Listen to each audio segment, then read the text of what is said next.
The most common cause of problems with rainwater pumps is that they get airlocked. Air gets into the chamber and it can't get out when the water rises up around the pump. So the first thing you should do in checking out a person who complains about a rainwater pump is take the hose off, because often the airlock or the plug occurs in the hose.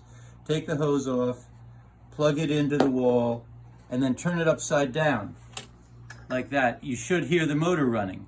If the motor doesn't run, shake it to make sure the floats came down, and you should hear the motor running. If the motor doesn't run, then the pump really does have serious problems. If the motor runs while it's upside down, that's good, and it means you probably just had an airlock situation. So, assuming the motor runs and you can hear it hum when you turn it upside down with no hose on it, then the problem probably, almost certainly, was an airlock. You should open up the case by undoing the 6 screws in the base with a Phillips head screwdriver. Undo these 6 screws. I've already taken these out. And with those screws off, when you turn the pump upside down,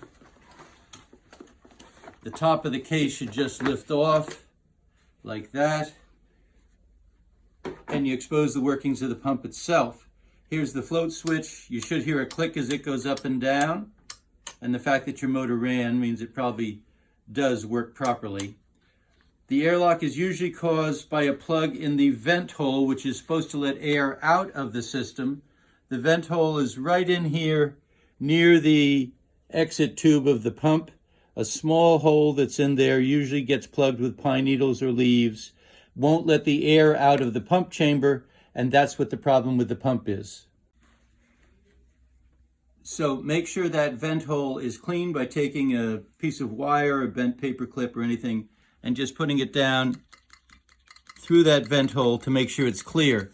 Sometimes you'll actually see the pine needles or leaves sticking out of the vent hole, clogging it up. Other times they've just plastered over the inside and you can't see them, but you want to make sure that's clear. Now that that's clear, you can put the cover back on the case, put the screws in, plop the pump in some water, either on top of the cover or if the pool is open, just on the water of the pool itself. Plug it in and you should see water squirting out like crazy here from the exit tube.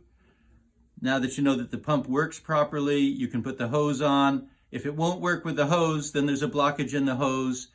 The hose should be as short as possible, because if there's any water caught in the hose or obstructions, then it can't get rid of the air in the hose either. So as short as possible. I've seen people use 50 or 100-foot hoses. That's just asking for trouble. We should have like a 20-foot hose or just the minimum to get the water out of the pool area, and the pump should be fine.